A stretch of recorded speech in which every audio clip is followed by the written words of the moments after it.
Porque a causa, minha gente, ela é perene. São leis divinas, imutáveis. A unificação, as razões que os espíritas trabalham justamente por esses dois pontos que são muito importantes na realização que cada um de nós nos propomos e nos propusemos antes mesmo da reencarnação no plano espiritual.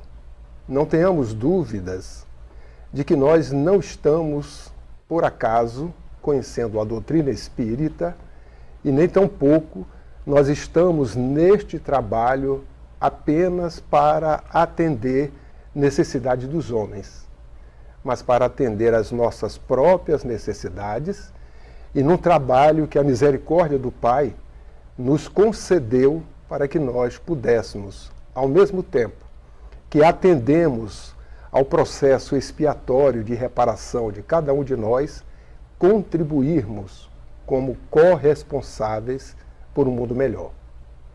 E este mundo melhor começa por nós mesmos, para que nós possamos, assim, neste trabalho, unidos, mas não isolados, realizarmos para que o mundo possa também beneficiar-se do consolo que a doutrina espírita nos traz, que tanto nos agrada, e seria muito egoísmo da nossa parte colocar esses conhecimentos numa campânula para só atender às nossas necessidades. A maior divulgação que nós possamos fazer da doutrina espírita é aquela que nós mesmos fazemos pela vivência e pela aplicação dos seus ensinamentos. Então, nesta manhã, nós vamos discorrer sobre este assunto. E eu vou me reportar a 2000 anos atrás. Era Páscoa. Jerusalém estava em festa.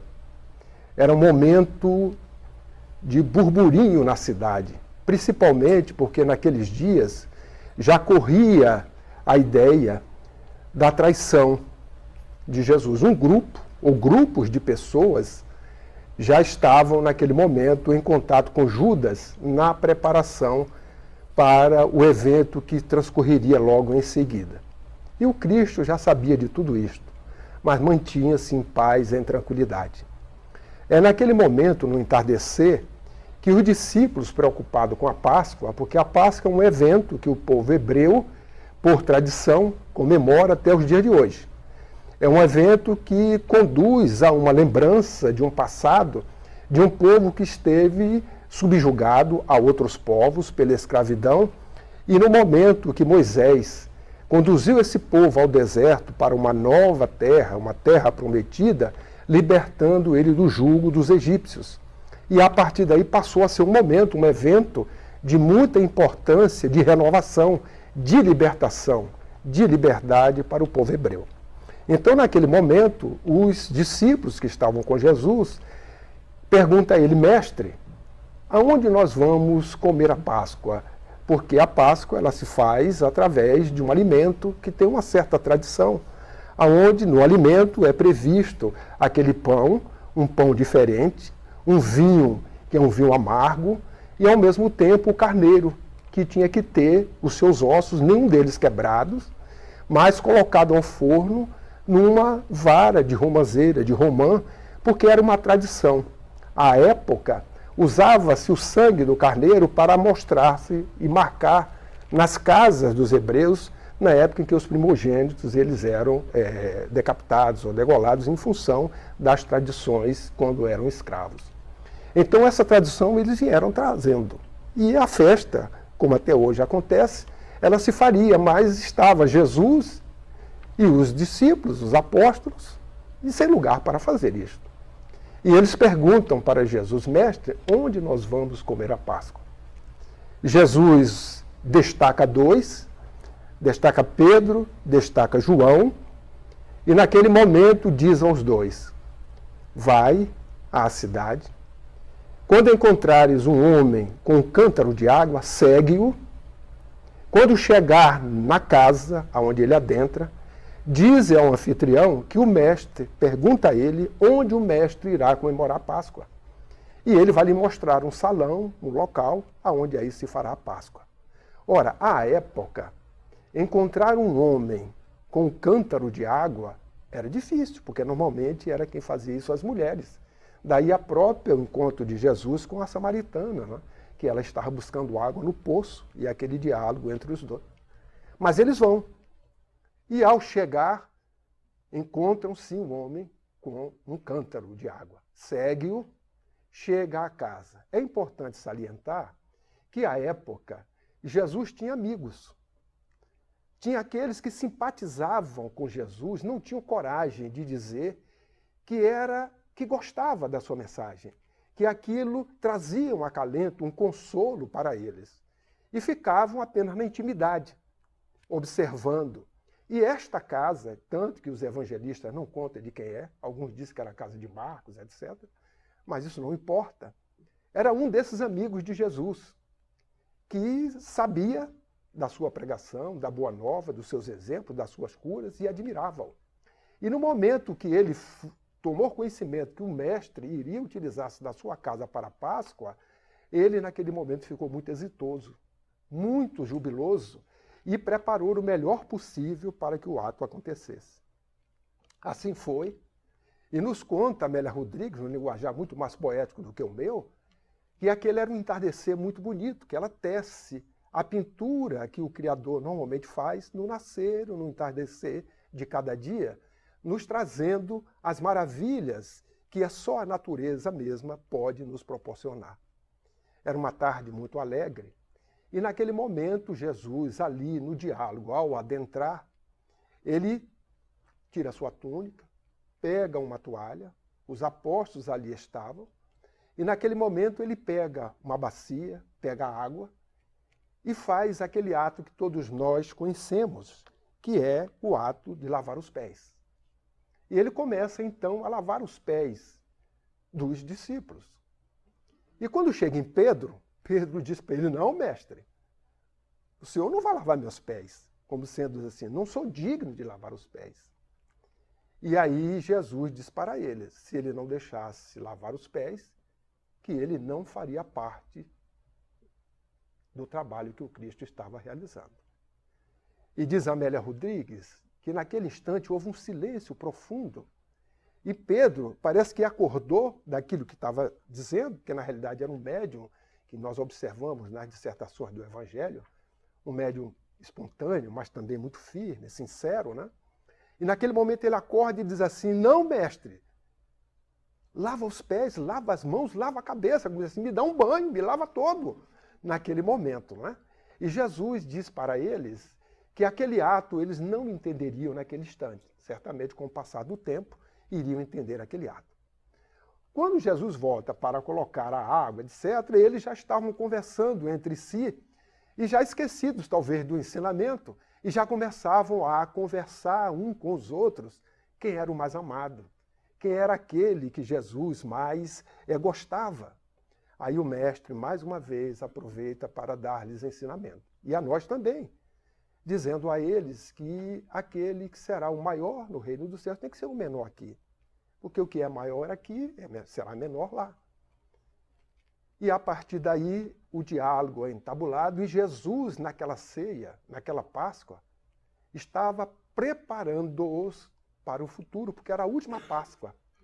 Porque ele sabia que logo, na semana seguinte, estaria sendo cumprido aquilo que as próprias legislaturas ou a legislação hebraica já previa, né, na sua história da vinda do Messias e daquele momento, aonde ele já sabia que Judas tinha um papel a ser realizado, por opção sua, naturalmente, e para que também a lei fosse cumprida.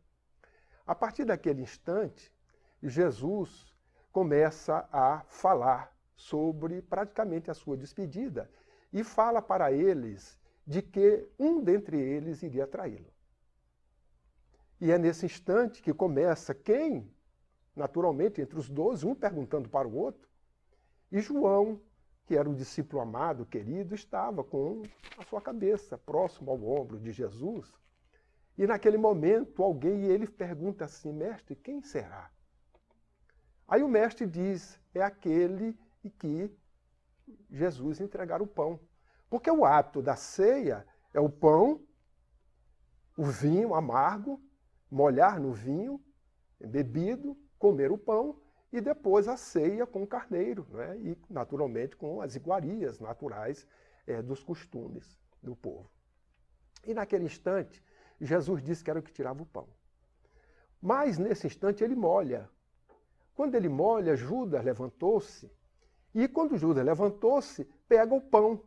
Quando pega o pão, Jesus diz para Judas, vai e cumpre, faz o que tem que se fazer rápido.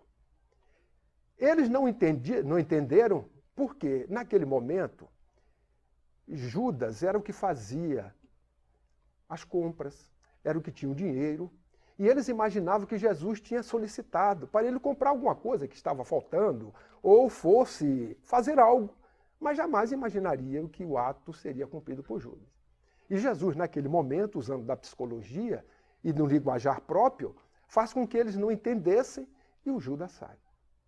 Quando Judas sai daquele momento da ceia, nós vamos observar que naquele instante Jesus preparou um outro ambiente. Ele preparou um ambiente porque enquanto Judas ali estava, nós sabemos que o nosso pensamento ele tem uma força que nós não imaginamos. Um pensamento positivo tem uma força saneadora que nós não temos ideia. Como o pensamento contrário, um pensamento negativo, também tem uma força destruidora que nós não temos ideia. No dia que nós conhecermos exatamente o poder do pensamento, e já temos condições, como é o mecanismo do pensamento, como ele se processa, nós vamos pensar mais vezes, refletir mais antes de agirmos. Alguém sabe como é o mecanismo do pensamento? Tem ideia? Vamos tentar explicar-lhes. Como se processa? Agora, nós estamos nos comunicando neste momento. Como nós estamos nos comunicando? Nós espíritas responderíamos como? A codificação nos diz que os espíritos se comunicam de perispírito a perispírito. Agora, é perispírito a perispírito? Ou é só com os desencarnados? Somos espíritos, independente se estamos encarnados ou não, espíritos imortais. A nossa comunicação é perispírito a perispírito. Como ela se processa? Quem é que detém o pensamento? O espírito. Não é o perispírito. O perispírito é um instrumento. Como é que se processa? De duas formas. Aquilo que chega até mim, como espírito, e o que sai de mim, como espírito.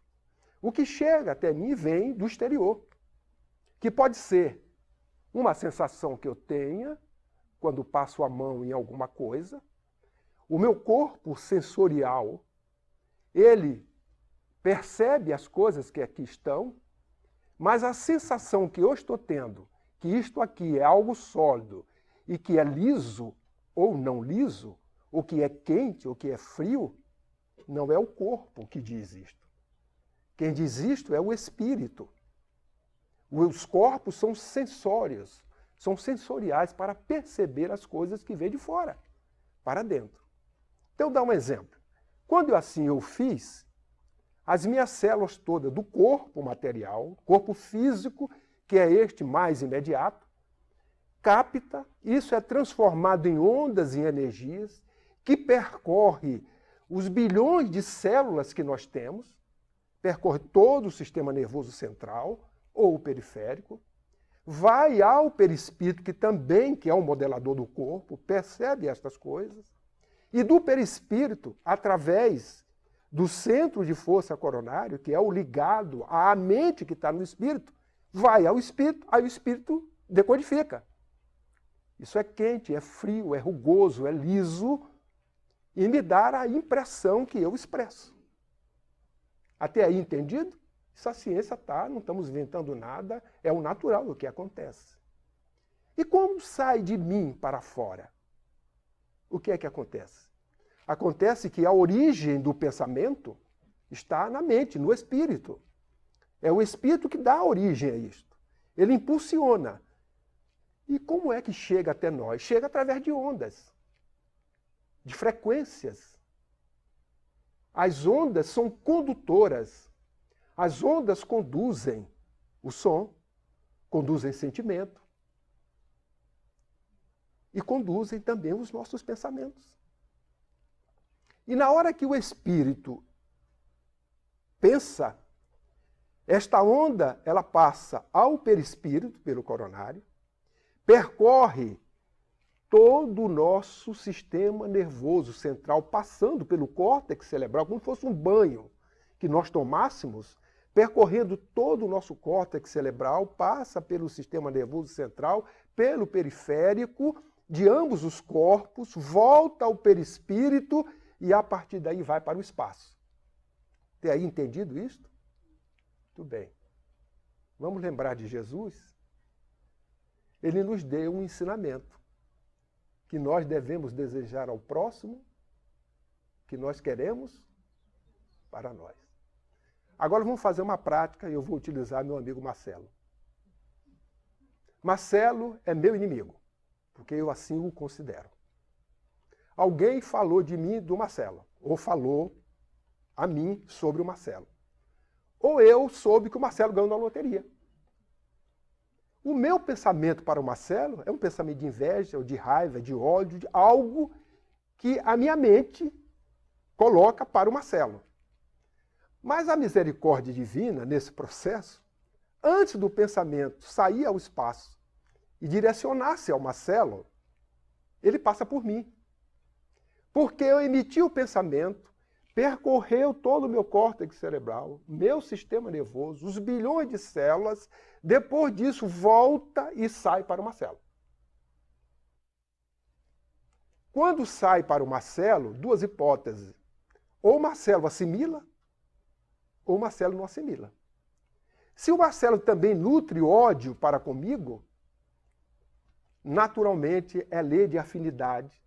Os campos magnéticos se afinizam por simpatia. Aí ele recebe. Quando ele recebe, chega mesmo ao mesmo processo. Entra, passa por todo o corpo, chega à mente dele.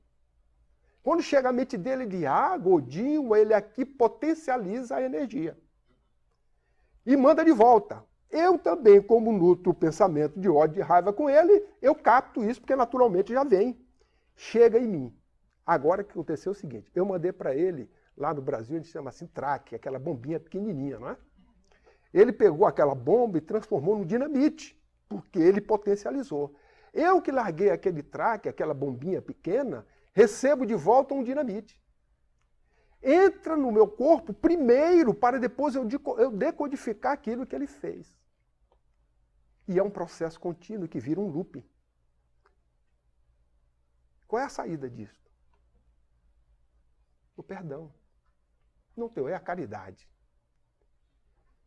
A outra é eu emitir e o Marcelo é caridoso. Não está sintonizado com as energias que eu estou sintonizando, porque ele não tem ódio de mim. Ao contrário, ora por mim, tem compaixão, já me perdoou. A energia vai, não volta potencializada, porque ele não potencializou, mas eu estou recebendo ela de volta, estragando o meu corpo e as minhas células. Então, antes do mal chegar no outro, ele passa por mim. O mal que me fazem não me faz mal, mas o mal que eu faço aos outros, este sim me faz mal. E eu permaneço doente, porque as nossas células não foram feitas para suportar esse tipo de energias. As nossas células foram feitas e elas estão para cooperar, unidas, num ponto de unificação que é o meu pensamento, a minha vontade, para que ela possa trabalhar e me dar um corpo saudável. Por isso que a doença, ela na realidade não existe. O que existe é o doente. E o doente é o espírito. Que ele, por ser doente, o corpo assimila todas as impurezas da doença que ele provoca. Porque eu posso ter até um corpo deficitário, com um problema físico qualquer, kármicos, etc. Mas eu sou sadio. eu tenho saúde. Porque os meus pensamentos colaboram até para que as células malsãs se transformem em células sãs. Por isso que Emmanuel diz que as células são educáveis. E nós podemos educá-las pelo nosso pensamento. Então, naquele momento em que Jesus solicitou de uma maneira muito indireta, subrepetícia, sábia, a saída de Judas, porque senão Judas não poderia sair. Ou iria sair com a pecha de que seria o traidor, ele nem sairia, porque os outros iam segurar ele, talvez até matasse ali na hora. Então Jesus faz com que ele saia, sem dar-lhe as condições de traidor, porque ele sabia. Ninguém entendeu, mas a ambiência, ela ficou própria. O único que poderia, naquele momento da Páscoa, perturbar a ambiência espiritual era Judas, que não mais se encontrava. A partir daquele instante, nós vamos observar o que é que relata o evangelista João, para que nós possamos compreender, porque o ambiente estava já apropriado, para ele trazer algo novo, para ele preparar os discípulos, apóstolos, para o futuro. E aí nós vamos encontrar em João, no capítulo 15, na parábola da videira e da vara. Vós sois meus amigos, se fazeis o que eu vos ordeno. Não mais vos chamo de servo, porque o servo não sabe o que faz o seu senhor. Eu vos tenho chamado de amigos, porque todas as coisas que eu vi junto do meu Pai vos dei a conhecer. Então ele já começou a trazer algo. João continua, no capítulo 13, o versículo 34 a 35. Um novo mandamento vos dou, que vos ameis uns aos outros, assim como vos amei, que também vos ameis uns aos outros. Nisto, todos conhecerão que sois meus discípulos, se tiverdes amor uns aos outros. Então Jesus, naquele momento, trouxe um novo mandamento. Até aí, essas palavras não tem nada de novo, né? Porque conhecemos. Mas vamos refletir sobre elas. Nós gostaríamos de ressaltar servos, ser chamado amigo de Jesus, ser amigo de Jesus, discípulos, um novo mandamento. São palavras que estão contidas na mensagem que Jesus trouxe aos discípulos naquele momento, preparando-os para o futuro. Jesus, na sua visão, da mesma forma que disse, vai, encontrarás um homem com um cântaro. Porque uma semana atrás ele tinha entrado em Jerusalém, com palmas, e a entrada dele em Jerusalém também ele previu. Vais, pega um jumento, e estava lá, o jumento. Mas ele disse assim, diz ao dono que é o mestre, em nome do mestre, que você vai trazer o jumento. Imagina você chegar num local, numa entrada de uma cidade, ter 2 jumentos ali pastando, comendo alguma coisa, e você chega e pega, é ladrão, né? E quando foi, realmente o dono, o mestre solicitou que pegasse. Aí o dono, o mestre, ele largou. E ele foi, e ele adentra Jerusalém com palmas, etc. Nós estamos falando uma semana depois desses fatos.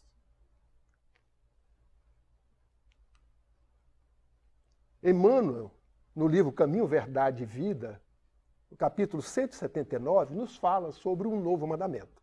Vejamos o que é que ele nos diz. A leitura despercebida do texto induzirá o leitor a sentir nestas palavras do mestre absoluta identidade com o seu ensinamento relativo à regra áurea. Ora, se ele tinha dito que a regra áurea era eu amar ao próximo como a mim mesmo, ele agora está dando um outro ensinamento que uma leitura desatenta, isso é a continuidade daquele ensinamento. Mas ele está levando a dizer algo para nós que precisamos refletir sobre isso. E ele continua ainda. O ama a teu próximo como a ti mesmo é diverso do que vos ameis uns aos outros como eu vos amei. Opa, Por isso que é um novo mandamento. Senão Jesus não ia dizer, eu vos dou um novo mandamento. Cumpra-se a lei áurea, o mandamento maior de amar uns aos outros. O primeiro institui um dever em cuja execução não é razoável que o homem cogite da compreensão alheia. O aprendiz amará o próximo como a si mesmo. Não precisa de gratidão, porque quem ama o próximo como a si mesmo, a gratidão é a satisfação de amar o próximo. É o sentimento íntimo que nós sentimos, estamos naquele momento testemunhando, de amar ao próximo, e este amor é o sentimento que chega ao outro e volta do outro para mim em benefício. Eu não preciso de gratidão. A própria gratidão é o amar ao próximo. Este é o ensinamento áureo. Por isso que é diverso do outro ensinamento, que é um ensinamento novo. Jesus, porém, engrandeceu a fórmula, criando um novo mandamento na comunidade cristã. O mestre refere-se a isso na derradeira reunião com os amigos queridos na intimidade dos corações. Naquele momento, Jesus estava preparando o seu colégio apostolar para o futuro que ele saberia, que nós já conhecemos. Um futuro onde todos passariam por ter temor ao holocausto, de doar até o seu corpo. És cristão? Aí o Marcelo respondia, sou. Ótimo, no outro dia de manhã estava sendo queimado ou com seus corpos lacerados pelos leões. Tem algum de nós aqui que alguém pergunte assim, és espírita? Sim. Vai passar 2 anos na cadeia incomunicável. Será que nós responderíamos que sim, ou a gente ia dar uma pensadinha, pedir aí, dá um tempinho para eu ver se é ou não é? Não é verdade? Mas eles sabiam o que queriam, tinham convicção. E Jesus estava, justamente, naquele momento, preparando para o futuro. Por isso que ele trouxe um novo mandamento, para que se amassem uns aos outros. Até aí, entendido? Muito bem. E ele continua. A recomendação que vos ameis uns aos outros como eu vos amei, assegura o regime da verdadeira solidariedade entre os discípulos, garante a confiança fraternal e a certeza do entendimento recíproco.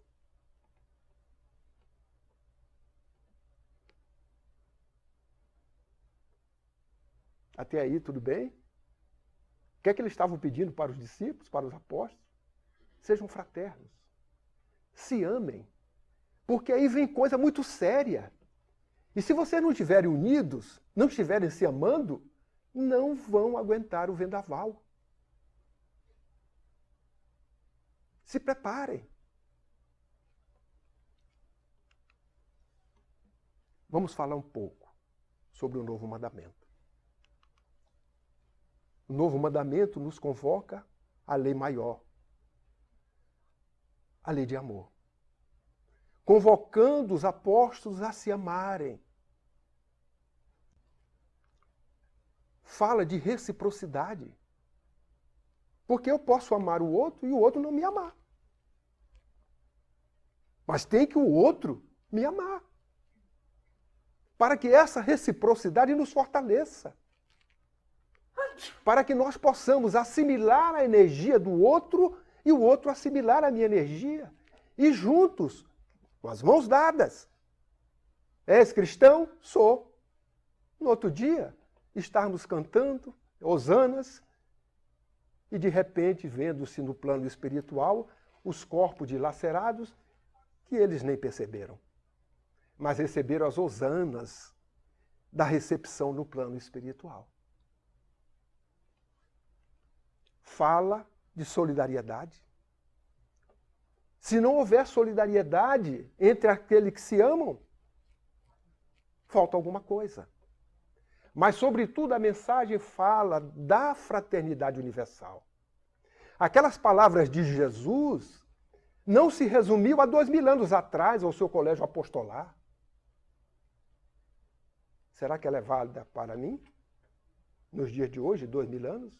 É válida para nós? Ou ficou restrita aos apóstolos? Nós estamos falando deles. Será que a mensagem de Jesus era justamente essa? Circunscrevê-la num contexto no momento de 2000 anos atrás para ali ficar parada? Não. Ele falou da fraternidade universal, que vai durar por todo e sempre. Suas palavras servem para nós. Por isso que nós temos que estudá-las. Temos que refletir para entender o nosso papel nos dias de hoje. Porque ele preparava, naquele momento, os apóstolos para dar continuidade à divulgação da doutrina que ele trouxe, que não era dele. O Evangelho de Jesus é a boa nova porque trouxe a mensagem do Pai. Ele não foi entendido várias vezes. Eu e o Pai somos um. Em outras palavras, o meu pensamento e o pensamento do Pai é um só. Mas quando ele falou isso, os hebreus não entenderam, achavam que ele estava se dizendo Deus. E aí jamais ele assim o disse, porque ele reverenciava Deus, sobretudo, acima de tudo, como Pai, amoroso e misericordioso, ao qual ele se dirigia e nada fazia que não fosse com o consentimento do Pai. Mas o pensamento dele era o pensamento do Pai. E ele estava, naquele momento, trazendo este pensamento como sendo a boa nova à humanidade.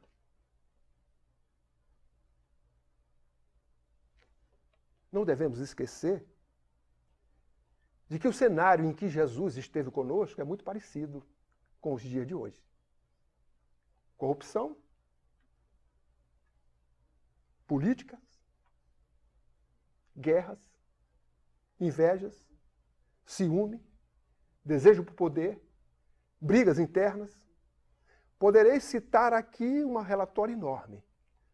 Se pegar o cenário da época, o cenário de hoje, a única diferença que tem é que antes, para dizer uma coisa a outro que estava a 100 metros, talvez durasse um dia, 2 dias, dependendo como chegaria.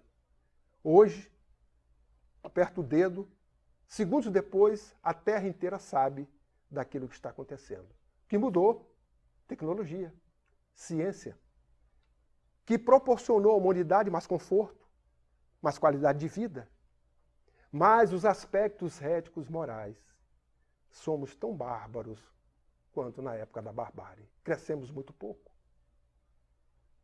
E a misericórdia do Pai, pelos desvios que nós cometemos, olhando esse cenário, nos colocou pela primeira vez Jesus para nos trazer esses ensinamentos.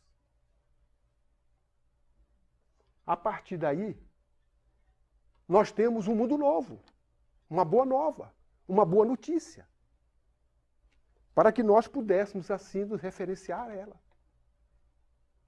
Não mais vos chamo de servos, está escrito, porque o servo não sabe o que faz o Senhor. Não é verdade? Servo é o escravo. Qual é o escravo que sabe o que o Senhor sabe? Nenhum. Porque ele está subjugado. Os servos não sabem o que faz o Senhor. Lembremos disto, com a palavra de Jesus. Mas ele continuou. Eu vos tenho chamado de amigos, porque todas as coisas que eu vi junto do meu Pai, vos dei a conhecer.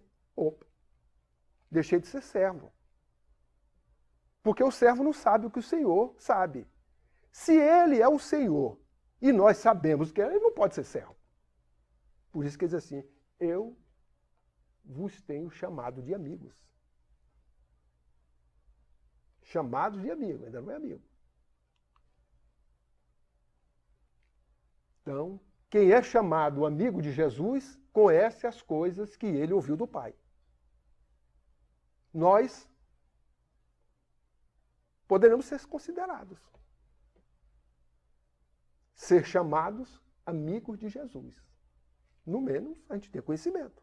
Pega a Bíblia, pega o Novo Testamento, pega as obras espíritas, pega o Evangelho e tem conhecimento. Vós sois meus amigos, se fazeis o que eu vos ordeno. Opa! Lembrando que quando ele diz ordena, ele não está violentando a consciência porque ele respeita a livre determinação individual, o livre-arbítrio. para que cada um de nós façamos por livre e espontânea vontade. Mas se quiser ser amigo de Jesus, tem que fazer o que ele ordena. É entendido? Os amigos de Jesus fazem o que ele os ordena. Um novo mandamento vos dou, que vos ameis uns aos outros, assim como vos amei, que também vos ameis uns aos outros. Nisto, todos conhecerão que sois meus discípulos, se tiverdes amor uns com os outros. Sou amigo de Jesus, mas sou discípulo.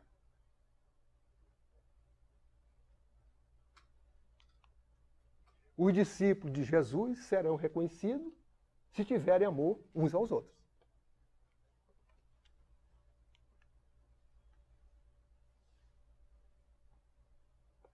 Os amigos / discípulos de Jesus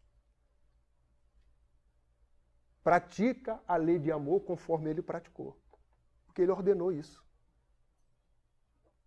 Para ser meu discípulo, meu amigo, amem uns aos outros.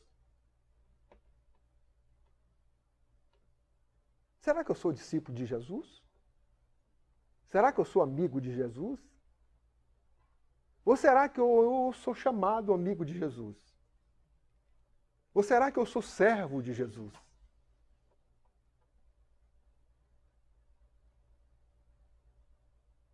É bom nós refletirmos sobre isso. Porque nós temos compromissos assumidos, conosco e com ele. Os discípulos e os amigos amam-se mutuamente como ele amou, com abnegação, devotamento e caridade incessante. Será que nós estamos tendo abnegação? Somos devotados? Será que nós praticamos a caridade incessante? Porque se eu pratico a caridade agora e não pratico depois, eu ainda não posso ser considerado, porque eu tenho que praticar o tempo todo. Mas alguém pode dizer, olha, a caridade eu não posso praticar. Mas por quê? Eu não tenho recurso financeiro. Tem alguém que tem ali precisa de um casaco. Precisa de algo, eu não tenho. Precisa de um emprego, eu não queria empregar aquela pessoa, eu não posso empregar. Você já pensou o que é caridade? Que eu posso chamar isso de filantropia. Porque senão a mensagem de Jesus e do Pai estaria sendo direcionada para parte da sociedade, dos espíritos. E a justiça divina não estava correta.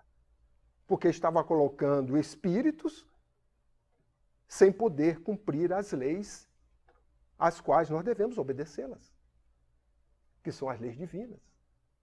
Por isso que quando Kardec pergunta, no Livro dos Espíritos, o verdadeiro sentido de caridade que Jesus quis deixar, aí vai nos dizer benevolência para com todos, indulgência para com os defeitos do próximo, perdão das ofensas.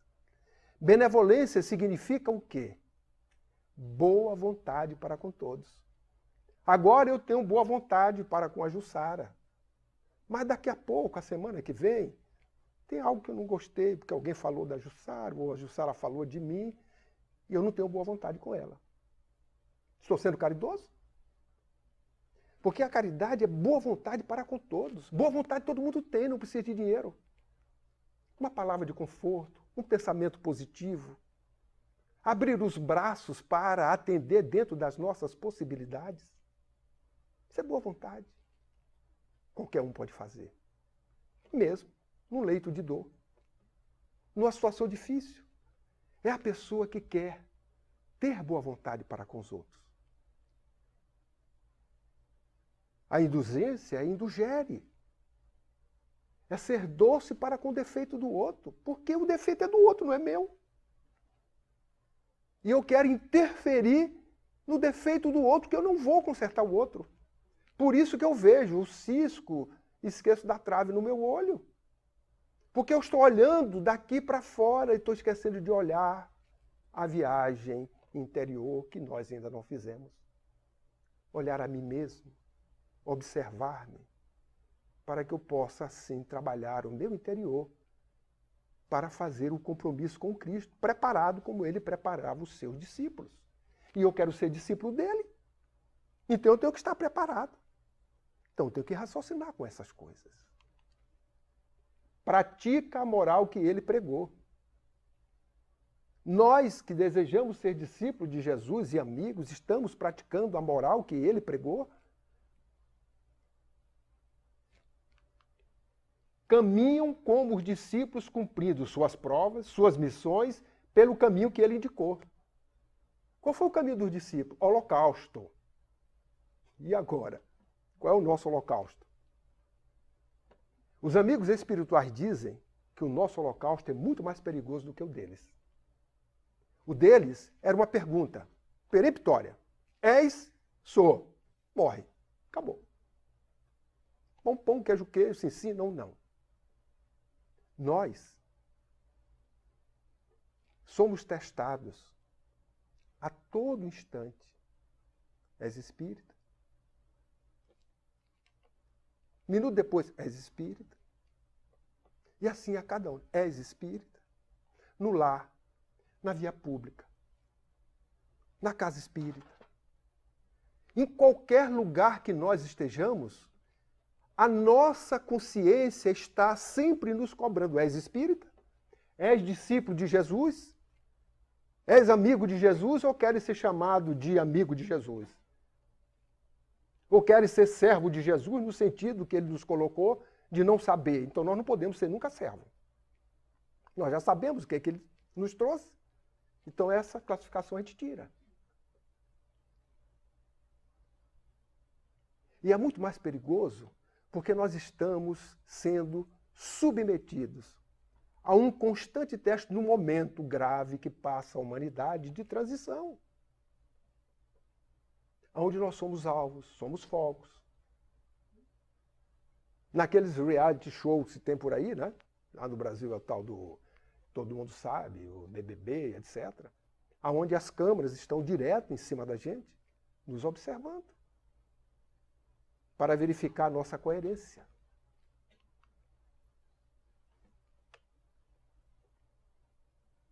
Aplicam as ideias espíritas? Na conclusão do Livro dos Espíritos, no item 5, Kardec nos fala das ideias espíritas. E ele nos diz que as ideias espíritas têm 3 momentos. O primeiro momento é o momento da curiosidade. É aquele momento que eu fico diante de fatos, de efeitos físicos, como aconteceu, e eu desejo saber para ver se aquilo é verdade ou não. E à época, nas mesas girantes, nos dias de hoje, são reuniões mediúnicas, pessoas que têm dúvida, que nunca viu, como é que o espírito fala, etc. A curiosidade, ela é rápida, porque observei, vi e matei a curiosidade. E ele disse que o primeiro momento é da curiosidade. O segundo momento é o momento onde nós refletimos sobre a ciência, a filosofia, que os aspectos científicos e filosóficos que a doutrina espírita nos traz, nos leva à reflexão. E ele diz que o terceiro momento é o momento da aplicação das ideias. Só que quando ele se refere ao primeiro, que é o momento da curiosidade, ele diz assim, esse momento já passou, porque elas já foram satisfeitas pelos efeitos que aí estão. O segundo momento, que é o da reflexão, da ciência e da filosofia, ele diz assim, é o momento que nós estamos vivendo. O terceiro momento, que é da aplicação das ideias, este momento inexoravelmente virá. Nós estamos há quase 160 anos, 159 anos da codificação. Podemos afirmar com certeza de que o momento que nós estamos vivendo é o momento terceiro que já chegou para aplicarmos o conhecimento. Sabe por quê? Alguém sabe que aqueles que se dizem inimigos do Espiritismo estão estudando o Espiritismo? Todo mundo sabe, né? Os espíritos equivocados, irmãos nossos, estão estudando o Espiritismo. Agora, se nós dissermos que esses espíritos estão estudando profundamente o Espiritismo, muda?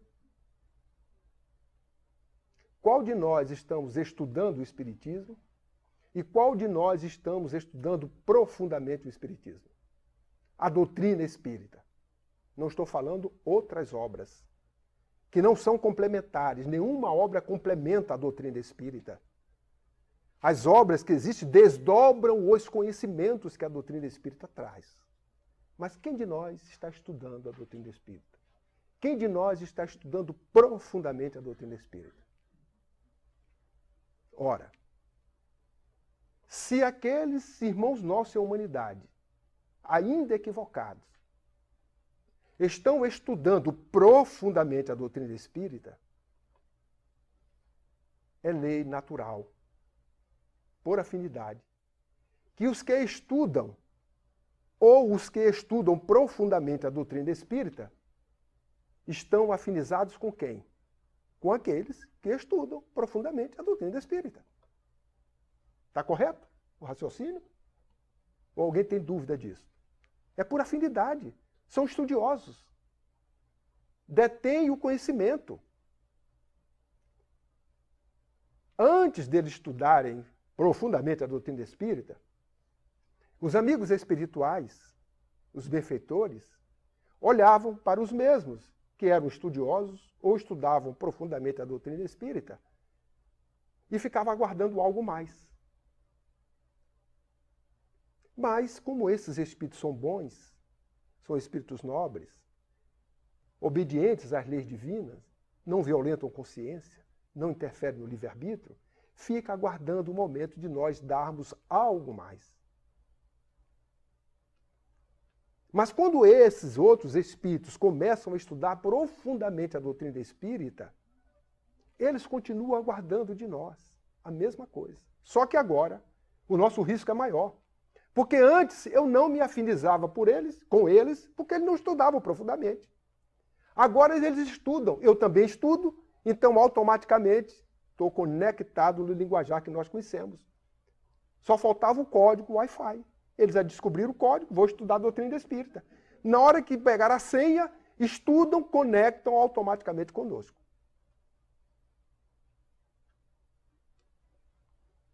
Por que nós afirmamos que estamos vivendo inexoravelmente o terceiro momento? Porque o terceiro momento é o momento da aplicação das ideias espíritas. Quando eu conheço, tenho o cognitivo, porque eu estou detendo o conhecimento, e a partir dali eu trago do cognitivo para o sentimento, e a partir do sentimento eu aplico o testemunho, a minha senha mudou. Não me estou conectado mais com os estudiosos só, porque esses estudiosos estão fazendo isso não para ajudar Jesus no mundo de paz, no mundo de regeneração. Estão estudando para nos atacar. Estão estudando para verificar em nós as fragilidades, para conhecer a doutrina que nós abraçamos, com outros objetivos. Mas quando nós aplicamos, usamos a senha dos benfeitores espirituais, que estava aguardando de nós a aplicação, a vivência, o testemunho do conhecimento que está chegando a mãos cheias para todos nós. Então, se nós espíritas só estudamos, não aplicamos, com certeza, não estamos afinados com os benfeitores espirituais. É a única arma que nós temos. Porque se os equivocados também quiserem aplicar, deixarão de ser equivocados. Estaremos sintonizados com eles, porque serão homens de bem. Conhecem, sentem e testemunham. E eles não vão fazer isso enquanto não despertarem para a realidade e a convocação espiritual. Então nós estamos vivendo esse momento. É um momento que nós espíritas temos que aplicar essas ideias na nossa vivência, no trabalho que realizamos. Porque senão nós não nos uniremos, não trabalharemos. Como falar em união, unificação, sem raciocinar com essas coisas e sem aplicá-las, ficar só na teoria? Eu acho que eu desliguei ou não. Realizam um trabalho impessoal, mas como isso é de uma importância. O trabalho com o Cristo não conta com o personalismo. Não conta com as individualidades, se utilizando da doutrina espírita para sobressair as suas personalidades. Quem assim estiver agindo, que sejam alertados por aqueles espíritas sinceros. Se continuarem assim, vamos orar por eles.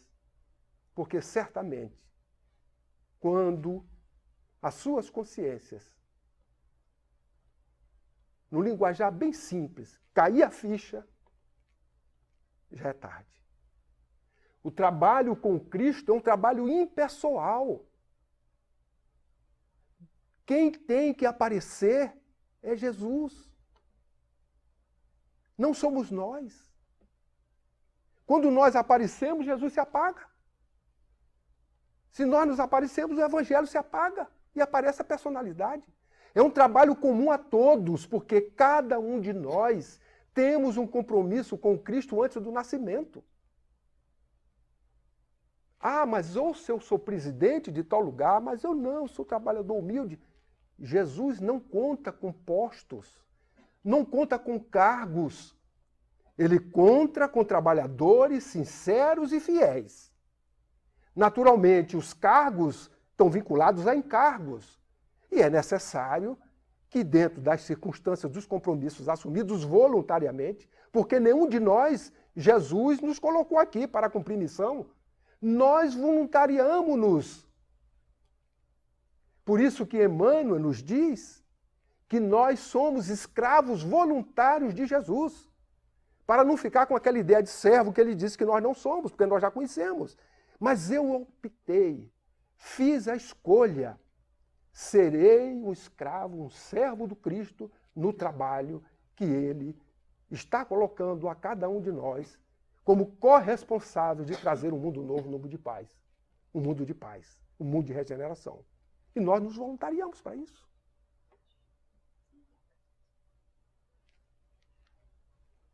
Meu dedo continua ainda apertando o lugar. Fraternidade. Falamos em quê? Jesus, naquele momento, ele estava falando para os discípulos, preparando para eles divulgarem a doutrina. Para divulgar tinha que ter fraternidade, por isso que é a fraternidade universal. Se nós desejamos, no dia de hoje, ser os continuadores, os amigos, os discípulos, temos que ser fraternos com os outros. Nesse trabalho que nós chamamos de união. Solidários e tolerantes. Por isso que o codificador sabiamente colocou 3 pilares. Trabalho, comum a todos, mais impessoal, solidário e tolerantes. Porque somos espíritos imortais, cada um de nós com as nossas personalidades, com os nossos legados, construindo o nosso próprio caminho, diferente um do outro, porque não há nenhum igual. Papai do céu não faz cópia. A linha de progresso de A só tem uma. Não existe outra igual. Pode ser parecida, idêntica, mas igual não existe. Aquela é de A. Até para ser identificada pelo Pai e pelas leis. Então nós precisamos trabalhar a solidariedade e a tolerância para sermos chamados de amigos ou discípulos de Jesus nesse trabalho que ele nos convoca.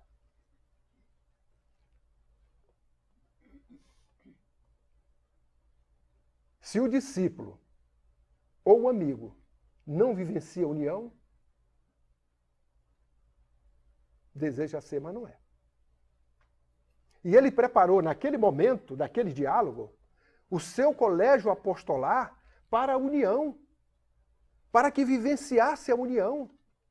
Se não for a união, o cristianismo não seria o que foi.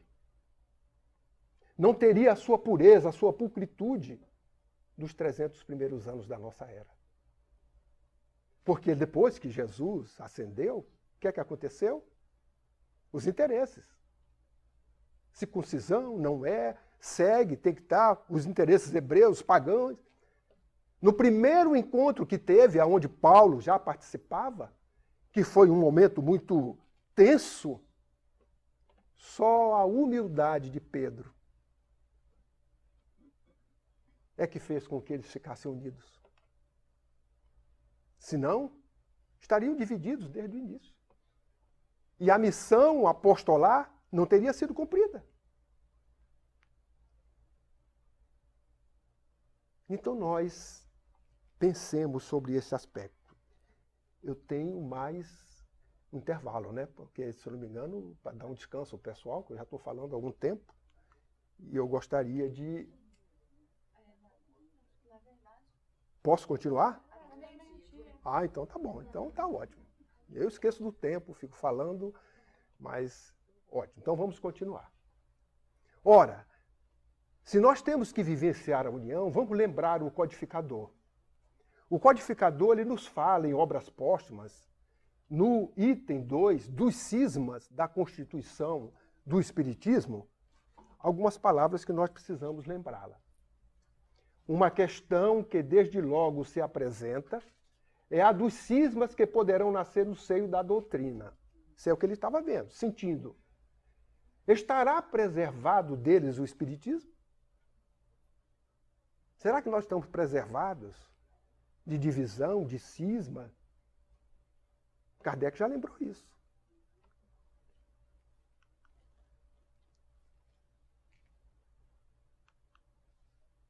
Não. Certamente porque terá, sobretudo, no começo, de lutar contra as ideias pessoais, sempre absolutas, tenazes, refratárias a se amalgamarem com as ideias dos demais. E contra a ambição dos que, a despeito de tudo, se empenham por ligar seus nomes a uma inovação qualquer, dos que criam novidades só para poderem dizer que não pensam ou agem como os outros, pois lhes sofre o amor próprio por ocupar uma posição secundária. Kardec já previu. Não podemos dizer que não sabíamos e que estamos passando agora por situações de cisma, de cisão, etc., porque desconhecíamos. Ele continua ainda. A condição absoluta de vitalidade para toda reunião ou associação, qualquer que seja o seu objetivo, é a homogeneidade, isto é, a unidade de vistas, de princípios e de sentimentos, a tendência para um mesmo fim determinado numa palavra, a comunhão de ideias. Reuniram-se pessoas, cada um tem uma ideia, tem uma cabeça. Se não tiver um ponto de convergência, se não tiver uma comunhão de ideias, aquela reunião ela vai perder-se. Porque cada um vai dizer, é o que se chama de brainstorm aqui, não é? Porque na hora que chega não tem ideia nenhuma, joga tudo que é ideia para o ar, e todo mundo joga ideia, vai dizer, para depois buscar uma ideia comum, uma comunhão de ideias, porque cada um de nós temos as nossas. Cada um de nós temos os nossos pontos de vista e defendemos eles, brigamos por eles. Mas nós precisamos, por isso que ele previu. Em qualquer reunião que se faça, seja de condomínio, seja em casa com família, entre irmãos, seja na casa espírita, se não tiver um ponto que conduza a todos a uma convergência, é uma reunião de brainstorm, discussão de ideias e não sai nada dali. Não existe, porque não há união, não há um ponto de vista. E ele já previa isso. Todas as vezes que alguns homens se congregam em nome de uma ideia vaga, jamais chegam a entender-se, porque cada um apreende essa ideia de maneira diferente.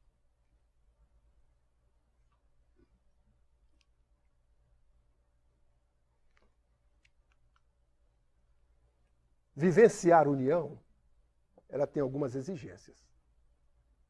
E nós desejamos.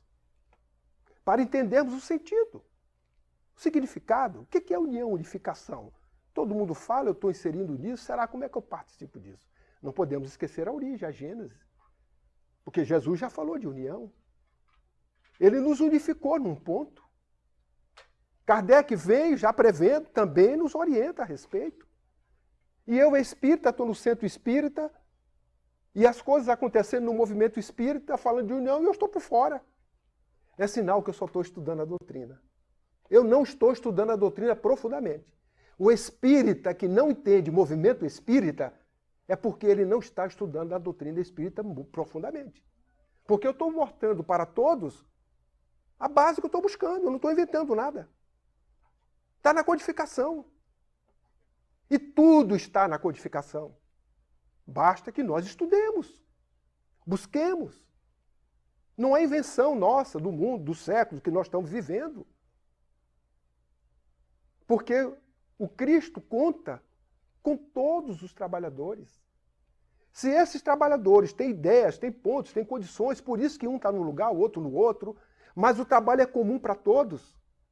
Ele é impessoal porque é o evangelho que tem que surgir. Mas, ao mesmo tempo, nós não podemos esquecer dessas exigências. Porque senão nós não cumpriremos esse papel chamado unificação. Unificação sem renúncia, união sem renúncia, não tem. Para eu unir-me ao outro, eu preciso renunciar de alguma coisa. Se eu não renunciar, não tem. Eu tenho que renunciar a mim mesmo, a meus pontos de vista, aos meus interesses, às minhas ideias. Porque quando nós nos unimos, nós. Não é a primeira pessoa do singular, é do plural. Nós. Nós isto, nós aquilo. Não é mais eu. Então eu já começo a renunciar.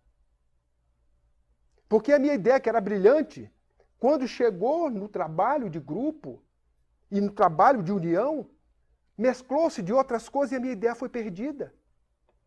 Ela não existe, mas existe uma ideia nova. A ideia que teve a contribuição de nós.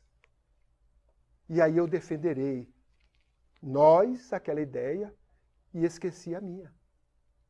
Se eu não renuncio ao ego, se eu não renuncio à vaidade, se eu tenho ânsia por poder, e eu quero ser o presidente, quero ser o diretor,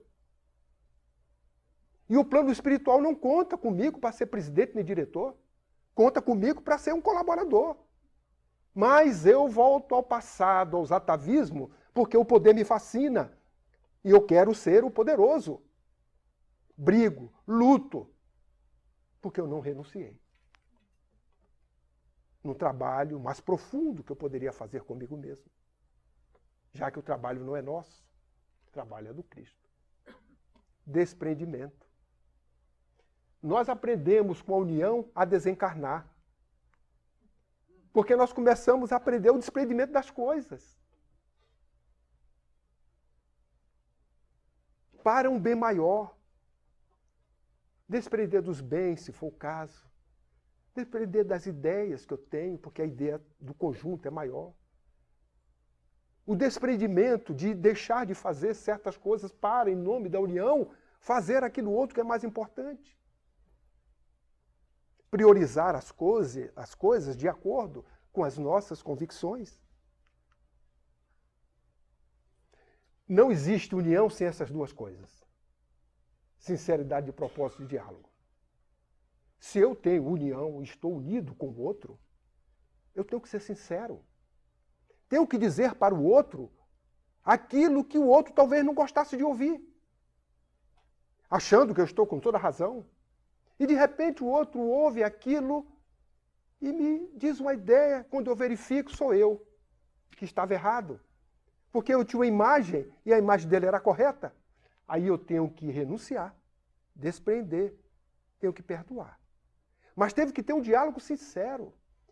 Na união eu não posso estar dialogando com o outro que está unido comigo com uma carta na manga escondida. Dizendo algo, mas por detrás eu estou com outras intenções que não são claras. Porque o meu objetivo é outro. Isto é uma farsa. Isso não é união. A união tem que ter sinceridade e propósito, e tem que ter diálogo. Porque eu estou no meio espírita, Tem um problema, eu estou unido, mas eu não ligo para o outro, nem o outro quer me ouvir. Então não tem diálogo, não tem sinceridade de propósito. Tem que saber ouvir, tem que conversar. Mesmo que sejam coisas, conflitos, porque os conflitos, eles são naturais, fazem parte da vida. E ele pode ser positivo.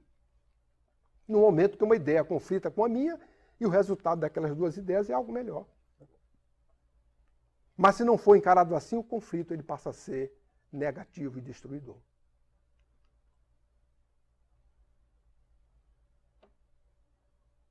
Estamos unidos no movimento espírita. Mas tem um negócio de alguém que eu não tolero. Eu não tenho tolerância no que fala. Aquela pessoa é assim, é assado. Gente, se aquelas pessoas, assim ou assado, estão num contexto de unificação, eu estou diante de um laboratório para fazer algo que é para iluminar as minhas mazelas, para iluminar as coisas que estão apagadas dentro de mim. Se aquela pessoa é assim e eu exercitar a paciência, eu estou ganhando paciência graças a ela que é assim. Se aquela pessoa exige de mim tolerância, eu estou exercitando a tolerância, que é uma virtude, e que eu ainda não a tenho, por isso que aquilo me incomoda. Mas o melhor laboratório é aquele. E eu fujo do laboratório.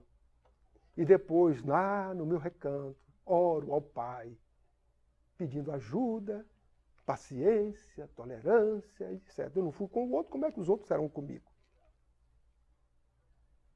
Então nós estamos diante da oportunidade do trabalho entre os espíritas para, como na família, exercitarmos estes valores, que são os valores que o Evangelho nos convida para que nós possamos vivenciá-lo. E nós, muitas das vezes, esquecemos disso. Falamos de união, louvamos união, mas na hora da vivência da união não acontece. Porque essas exigências, esses requisitos não estão ainda praticados por nós. É preciso perseverar no bem o tempo todo para que a união aconteça. Se em algum momento a perseverança no bem não acontecer, o que é que está acontecendo? A ausência do bem. Quando existe a ausência do bem, o que é que acontece? É o mal. Aí vem intriga, vem briga, vem incompreensão, vem mazelas, vem conversinha daqui, conversinha dali, etc. Em detrimento de um trabalho muito maior. Eu comparo, numa analogia, dizendo que nós desejamos estar no caminho. O caminho é Jesus. Estrada asfaltada? Toda limpinha, toda bonitinha? Não. E a gente diz não, porque Jesus disse que a estrada é difícil. Mas a estrada de Jesus é limpa, é asfaltada, é sinalizada. O problema é que nós ainda não estamos no caminho. Nós desviamos da estrada asfaltada, fomos lá para a estrada vicinal, cheia de coisa. E aí disse o caminho, mas nós não estamos voltando ao caminho. Aí eu tenho que encontrar pedregulho por mim mesmo, porque eu saí da estrada. No dia que eu chegar no caminho, aí a estrada se abre. Mas até chegar é pedregoso. Porque eu estou voltando a Jesus, que eu desviei de Jesus. A pergunta 614 do Livro dos Espíritos fala das leis divinas, as leis naturais. Eu não sei as perguntas do Livro dos Espíritos, todas, tá certo? Porque alguém pode imaginar que está nos ouvindo ou vendo. Ah, mas ele sabe as perguntas. Não sei. É natural que tenha algumas perguntas que nós as identificamos até para podermos melhor compreender a nós mesmos. E fazemos as referências. Então, a 614 fala sobre as leis divinas, as leis naturais. São perenes, são eternas. Mas diz lá que a nossa infelicidade é porque nós nos desviamos dessas leis. Somos rebeldes. Não somos obedientes. Não, igual o garoto embirrado. Não quero fazer. Não é? Não, tem que andar aqui na linhazinha, tem que esperar aqui na fila. Não, não quero, eu quero andar para rua e para lá. E vai, corre, tudo bem. Agora, na hora que cair, e na hora de voltar para cá, para a fila, vai sofrer, vai ter dor. Só que nós ainda não estamos no caminho. Estamos voltando para o caminho. Por quê? No livro Céu e Inferno, no capítulo 7, o que é que nos informa lá sobre esses desvios? Toda vez que nós nos desviamos da lei, nós cometemos pecado. Porque pecado é sinônimo de desvio. Para que nós voltemos à lei novamente, 3 coisas: arrependimento, expiação e reparação. Enquanto eu não me arrependo, eu continuo no erro. Arrepender é o primeiro passo, tem que passar por expiação. Depois da expiação, da dor, para sentir aquilo que nós fizemos, nós temos que reparar perante a lei. Nós só chegamos na estrada quando repararmos. Então, suponhamos que nós estávamos na estrada. Maravilha, lá para as tantas, desviamos. No quilômetro 1, nós desviamos. E aí só Deus sabe quantos quilômetros nós andamos aqui para cá. Meu Deus do céu, um dia nós arrependemos. Perdi a estrada. Tenho que voltar para a estrada. Mas não tem um paraquedas, vai pegar a gente e vai voltar. Somos nós que vamos voltar. Aí voltamos na estrada pedregosa, porque aquela outra estrada de Jesus é suave. É uma estrada boa, limpa, asfaltada. Faz com que nós corramos com velocidades maiores, com segurança.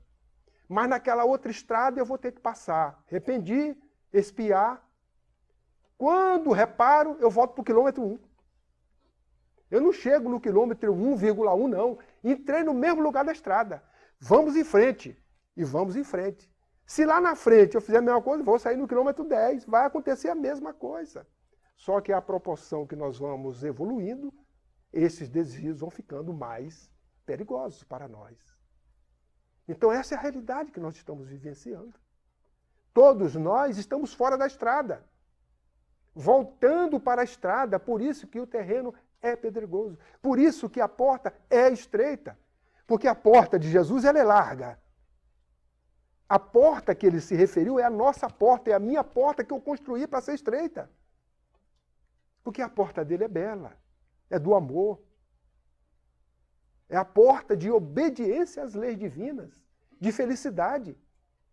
Como nós construímos uma porta estreita, não tem jeito, vamos ter que andar ali naquele negócio, porque se for larga a porta que nós estamos, nós vamos nos perder na floresta, no mato, em vez de voltar para o ponto 1, vamos ficar lá rodando ou no deserto, seja onde nós estejamos. Mas quando nós estamos com Jesus, é sinal. Tem GPS maravilhoso, paradas maravilhosas, né? Tudo nos proporcionando condições para que nós possamos progredir com a velocidade devida, para chegarmos ao inexorável progresso da perfeição. Somos fadados a ser felizes. Por que é que não somos felizes? Porque nos desviamos da lei de Deus. Gente, eu não quero fazer mais esse negócio, não. Eu quero ser obediente à lei de Deus. Quero sair dessa estrada o mais rápido possível para chegar no caminho, a verdade e a vida que ele nos prometeu. Por falar em união, nós vamos lembrar de Bezerra. 1901, Bezerra desencarnou no ano de 1900. As informações que se tem, 48 horas depois, ele deu a primeira comunicação, ou foi 24 horas depois, aos amigos, rápido, lá na FEB. E a partir daí, ele continua nesse trabalho incansável de falar de união e de unificação. Então vamos lembrar algumas palavras dele. Então nesse ano, que aqui nós tiramos do Reformador, que foi numa comunicação no final de uma reunião pública, no ano de 1901, no mês de abril, no dia 11. 2000 anos depois. O que é que ele está dizendo? Amemo-nos uns aos outros e seremos felizes, porque só assim seremos discípulos do nosso Senhor Jesus Cristo.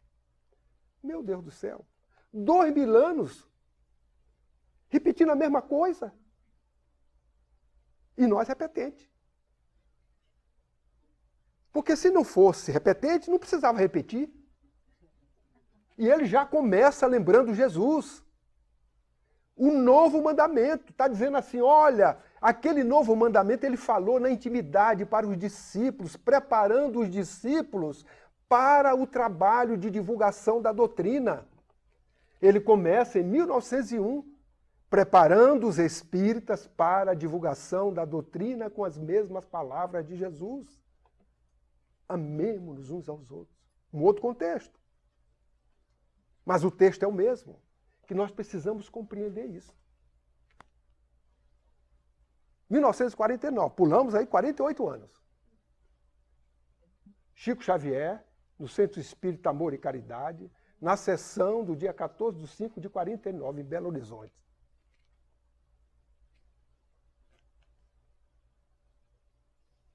Amemo-nos uns aos outros, segundo a palavra do Mestre, que nos reúne sem desarmonia, sem discussões ruidosas, sem desinteligências destrutivas, sem perda de tempo nos comentários vagos e inoportunos, amparando-nos reciprocamente pelo trabalho, pela tolerância salvadora, pela fé viva e imperecível.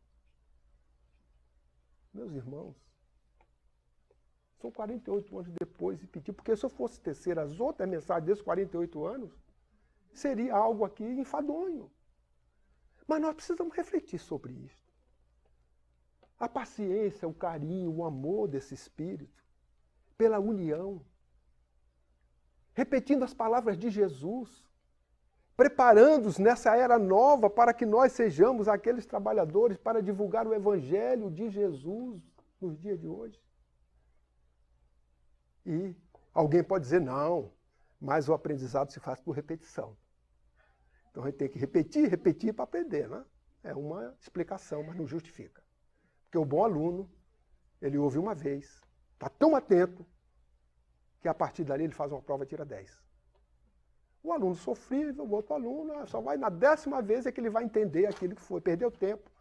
Mas o instrutor é paciente, ele vai botando porque ele não violenta consciências. 1951. Francisco Cândido Xavier também, outra mensagem.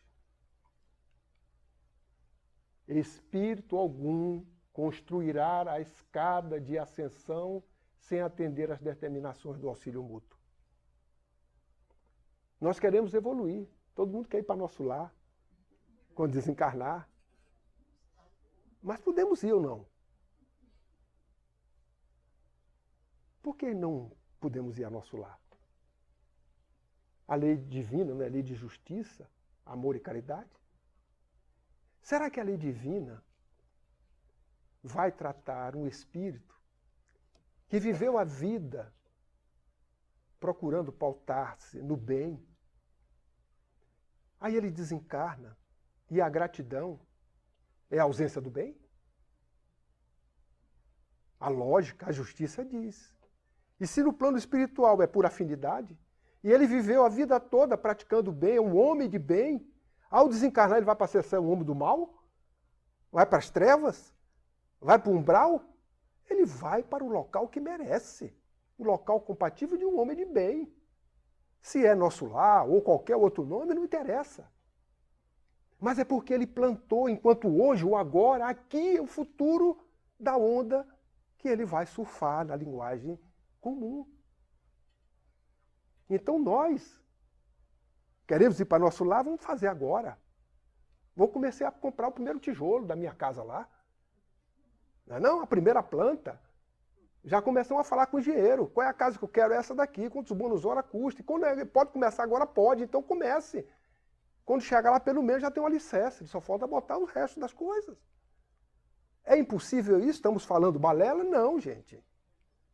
Isso é lei, é justiça. Então trabalhemos no bem. Não nos preocupemos para onde é que nós vamos, que com certeza nós vamos para o lugar do bem, no lugar compatível, porque senão não mereceria. Para isso, tem que ter auxílio mútuo. Auxílio mútuo é união. É ajudar alguém que precisa. É alguém ajudar o outro de forma mútua.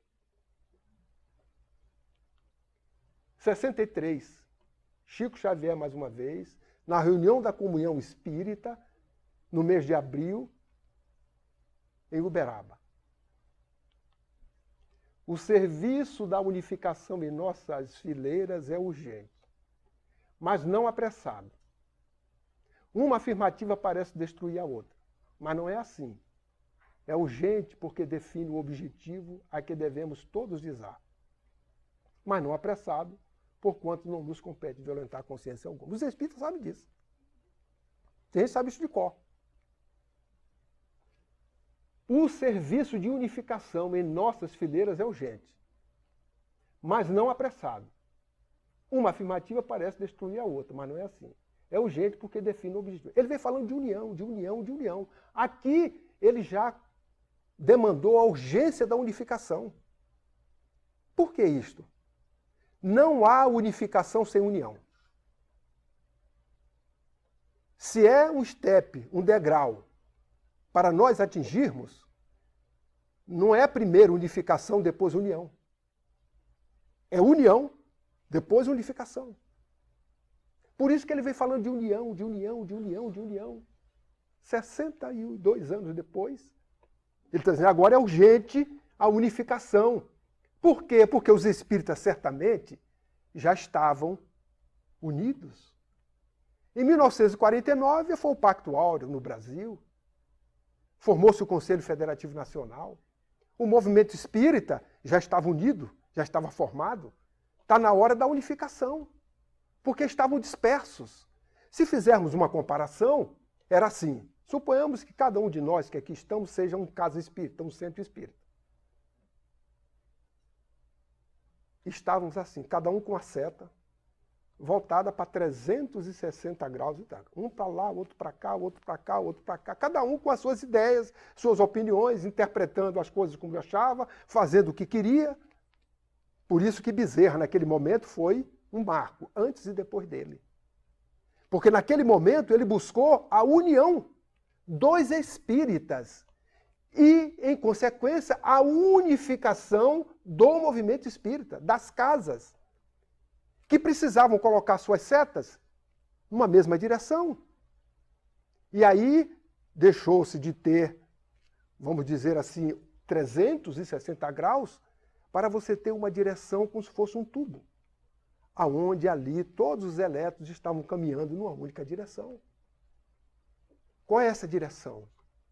É a direção que nós estamos unificados no princípio, numa doutrina, que é a doutrina que Jesus nos trouxe, a Boa Nova, o Evangelho, que nos dias de hoje chega para nós pela segunda vez através da doutrina espírita.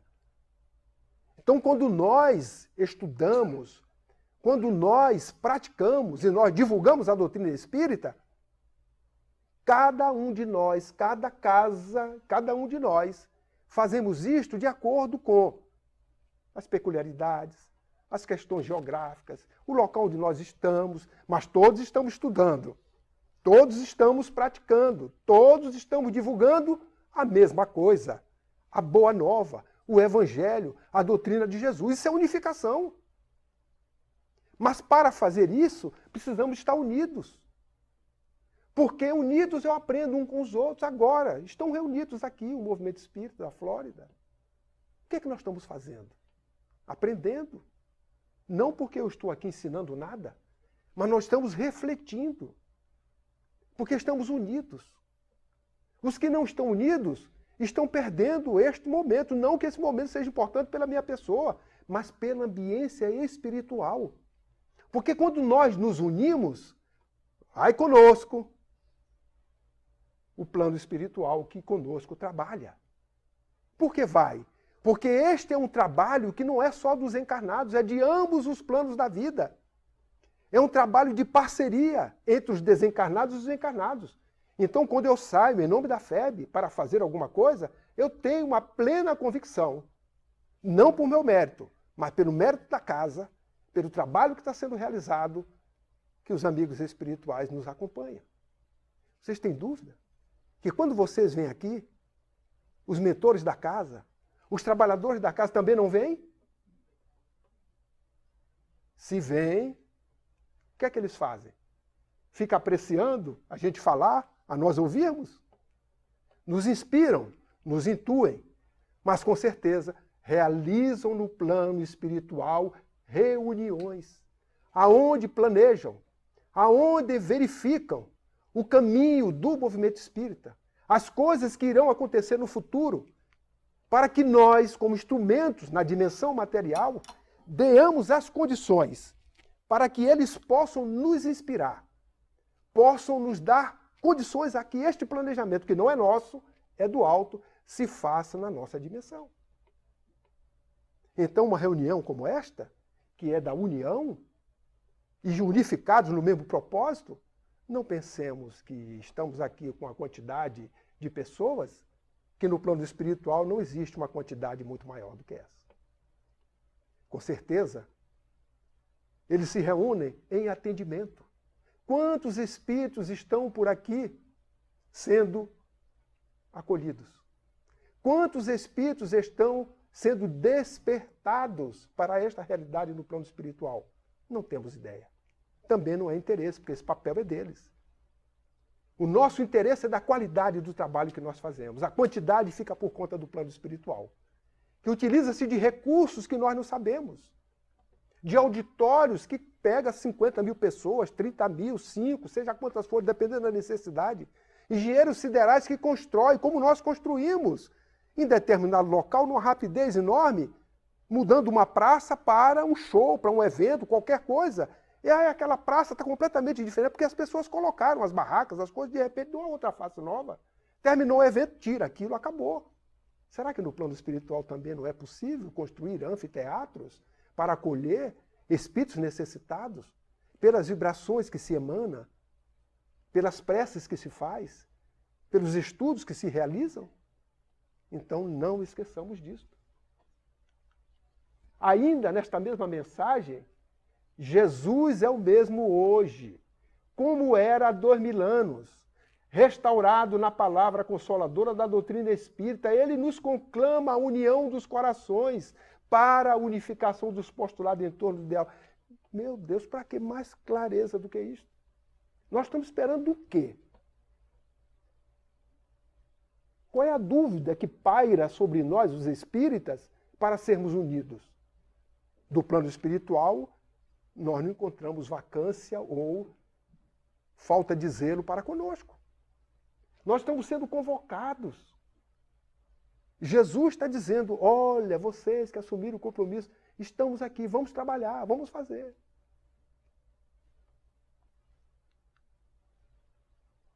Nenhuma hostilidade recíproca, nenhum desapreço a quem quer que seja. Acontece, porém, que temos necessidade de preservar os fundamentos espíritas, honrá-los e sublimá-los, senão acabaremos estranhos uns aos outros, ou então cadaverizados em arregimentações que nos mutilarão os melhores anseios, convertendo-nos o movimento de libertação numa seita estanque, encarcerada em novas interpretações de teologias que nos acomodariam nas conveniências do plano inferior e nos afastariam da verdade. Nós estamos sendo convocados a honrar os fundamentos espíritas. O movimento espírita está tomando conhecimento e recebendo novas versões das obras da codificação. Aí eu pergunto, ao receber estas coisas, eu espírita, que estudo profundamente a espírita, qual é o meu comportamento perante isso? Dar atenção? Divulgar? Ou orar por aqueles que estão fazendo esse papel? A doutrina espírita nunca, jamais será modificada. A doutrina espírita nunca, jamais será modificada pelos homens ou pelos espíritos equivocados. Kardec é um mensageiro de Jesus, um apóstolo direto dele. O espírito de verdade orientava Kardec. Ali está um código de ética para a humanidade. Não é a opinião de A ou de B ou de alguém que vai mudar isto. A mensagem de Jesus já foi deturpada no dia 13 de junho do ano de 313, quando Constantino procurou transformar a pulcritude do evangelho na religião do Estado. A partir daí perturbaram. Mas isto não deixou de que a pureza voltasse. Por isso que ele falou, enviarei um Consolador, o Paracleto. para dizer as coisas. Ele sabia que essas coisas todas iam acontecer. Por isso que veio o codificador. Então, meus irmãos, nós estamos convocados a honrar e sublimar isto. Essas coisas que chegam, te ouve, respeita, mas coloca no lugar devido. Não devemos dar atenção ou achar que os alicerces da doutrina do Espírito estão balançados por uma opinião de alguém ou de alguns espíritos equivocados. Se assim eu estou agindo, estude a doutrina, debruce sobre os livros para estudá-la profundamente. Porque o vacilo é daqueles que não conhecem a doutrina espírita. Estudo obras disso, daquilo outro, mas a doutrina está esquecida. A palavra de ordem para nós nos dias de hoje é doutrina espírita. A humanidade nunca necessitou tanto do Evangelho, da doutrina espírita, como está nos dizendo, nos dias de hoje, de volta ao Evangelho, através dela, como nos dias de hoje. Para nos dar consolo, força, segurança, para passar por esse momento de transição que nós estamos passando. Para termos não o holocausto dos cristãos, mas a mesma coragem deles. Para persistirmos no bem até regressarmos ao plano espiritual. Em 75, Divaldo Franco nos dá uma mensagem. Unificação, sim. União também. Imprescindível que nos unifiquemos no ideal espírita, mas que, acima de tudo, nos unamos como irmãos. Repetição. Está aí, é repetir. Então, é para aprender? Então vamos repetir, vamos repetir, vamos repetir. Até a hora que nós acharmos, já tenho que fazer isso mesmo, porque não tem jeito. Tirar do cognitivo para trazer para o sentimento e aplicar isso.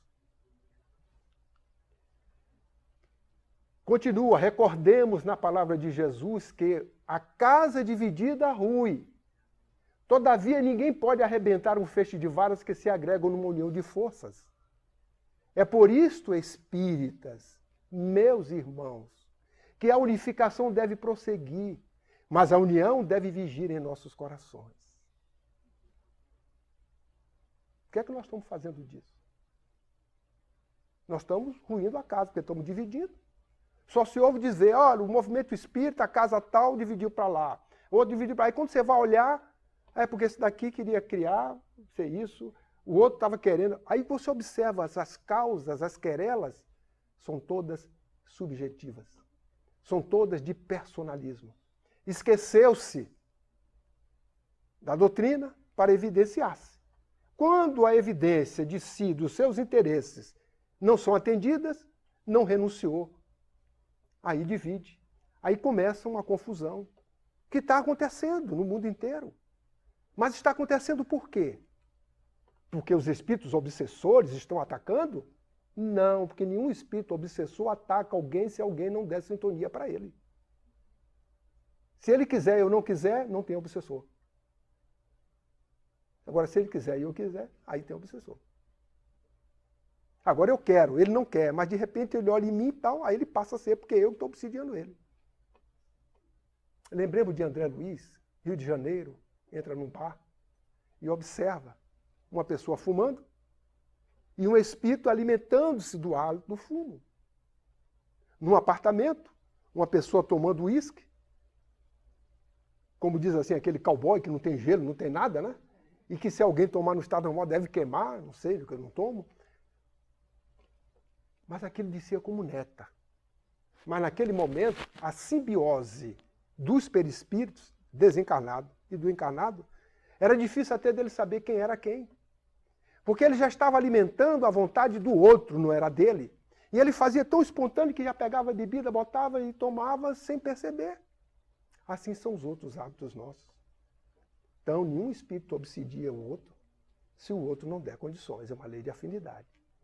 E é tão natural. E é tão seguro a proteção divina para conosco que nos dá essa condição, essa garantia. Porque se acontece isso é porque eu estou dando chance. Se eu não der, não acontece. Em 87, no Conselho Federativo Nacional, perseverai, zelando pela fraternidade, aquela universal que Jesus falou lá.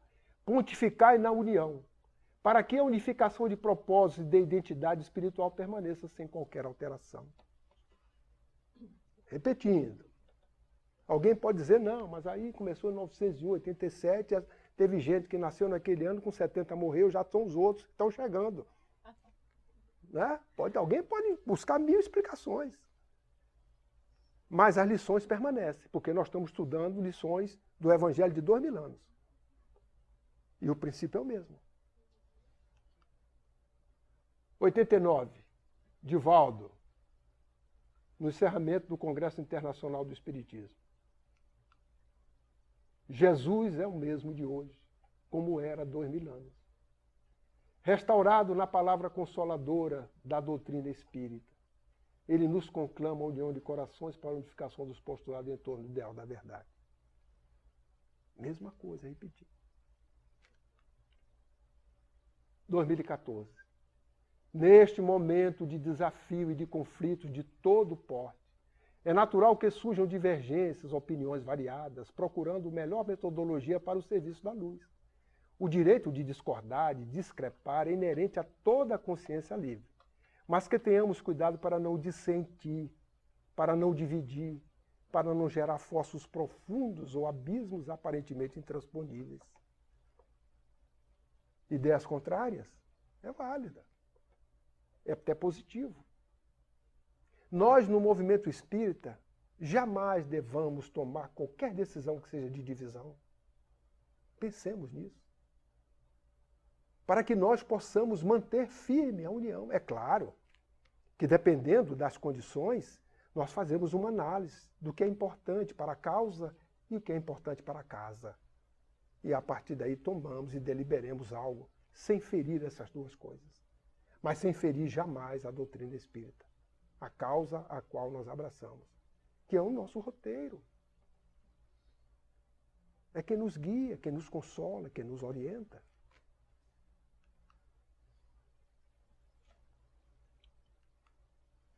Que o espírito de união, de fraternidade, leve-nos todos, desencarnados e encarnados, à pacificação, trabalhando estas anfractuosidades para que haja ordem em nome do progresso. Anfractuosidade é uma palavra que não se usa no comum, ou seja, as coisas sinuosas, curvas que nós temos. Tem hora que eu estou bem, tem hora que eu não estou, tem hora que eu vou fazendo assim, e aí não vou tendo uma forma linear de comportamento coerente com a doutrina que nós abraçamos.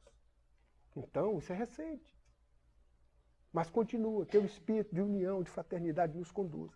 Estamos falando de 2 anos atrás. E aí, o movimento espírita no mundo e no Brasil, como é que está? Será que nós estamos assim?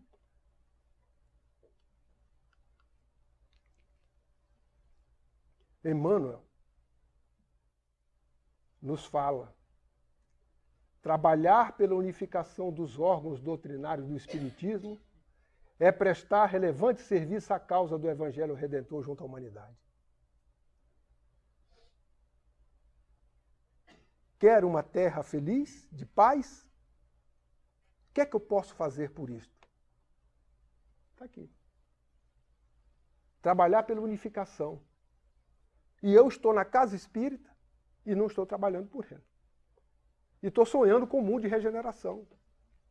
E foi nos dado a oportunidade de trabalhar por ele como corresponsáveis. Estamos com a chave na mão para abrir a porta, estamos procurando a chave ou a porta, e a porta na frente e a chave na mão, e não estou abrindo. Porque eu estou achando que é outra. Reunir elementos dispersos, concatená-los e estruturar-lhes o plano de ação na ordem superior que nos orienta o idealismo, é serviço de indiscutível benemerência, porque demanda sacrifício pessoal, oração e vigilância na fé renovadora e, sobretudo, elevada capacidade de renunciação. Então, o trabalho do movimento espírita é esse. É reunir os dispersos, concatená-los, uni-los, organizá-los. Se nós estamos à frente do movimento espírita e estamos praticando atos para desunir, eu estou marcha ré.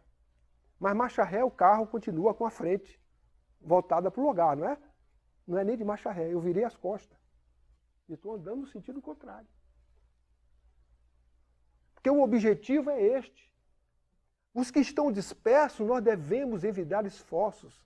É o filho pródigo, que precisa voltar a casa, e que nós temos que envidar esforços para que ele seja abrigado em nós. Mas não pegar o que está unido e desunir. Ou desfazer, isso não é trabalho.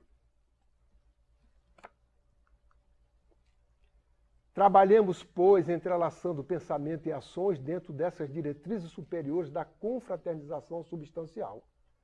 A tarefa é complexa, não pensem que é fácil. Bem o sabemos. O ministério exige lealdade e decisão, todavia, sem o suor do servo fiel a casa, pereceria sem pão. Se alguém está trabalhando no movimento espírita, pela união e unificação, e deseja encontrar um mar tranquilo do lago de Genezaré, presta atenção que está no lago errado. Porque tem onda. As anfractuosidades estão aí em cada um de nós. Quando o mar é tranquilo e passa um barco, se passa uma lancha, pode esperar que quando ela está bem lá na frente, a bigorna da onda vai chegar na hora, daqui a pouco o mar está cheio de revolta. E está cheio de lancha esse mar que nós estamos trabalhando. Porque cada um de nós está fazendo as ondas próprias das nossas imperfeições. Ao invés de unir, estamos desunindo. Ao invés de fazermos a unificação, não estamos. E diante da oportunidade. Estamos chegando no final.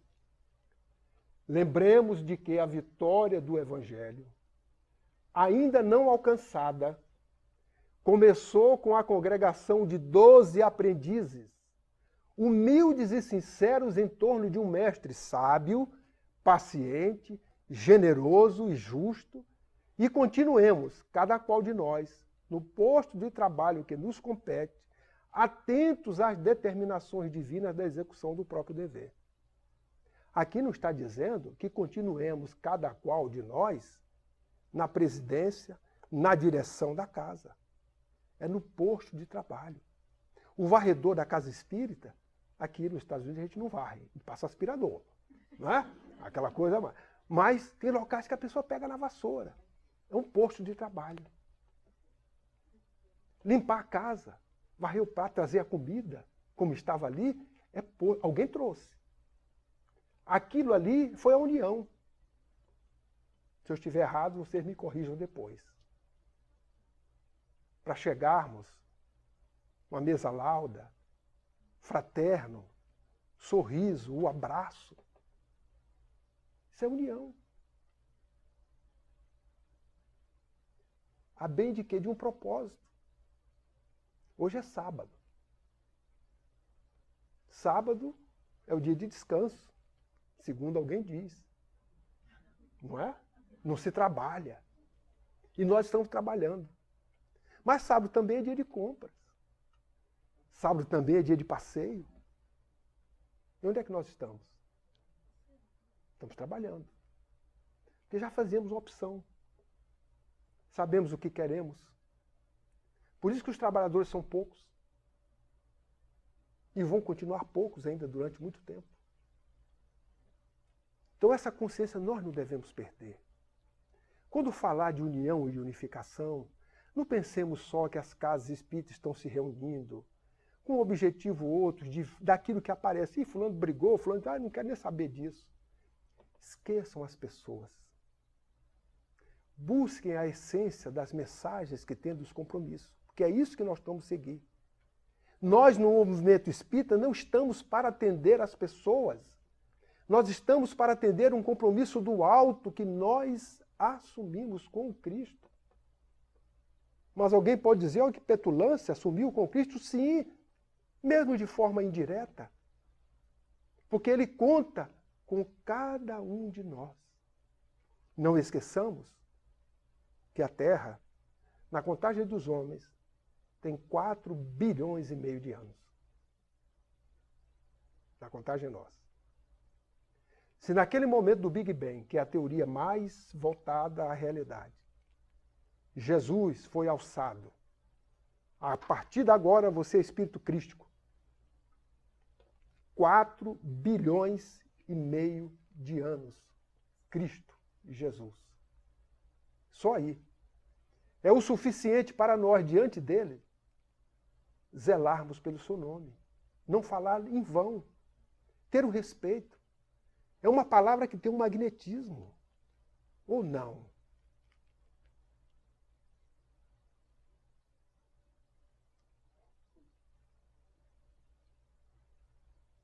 Alguém fala o nome de Jesus em vão? Alguns falam. Nós não podemos. Modelo e guia da humanidade revelado a nós.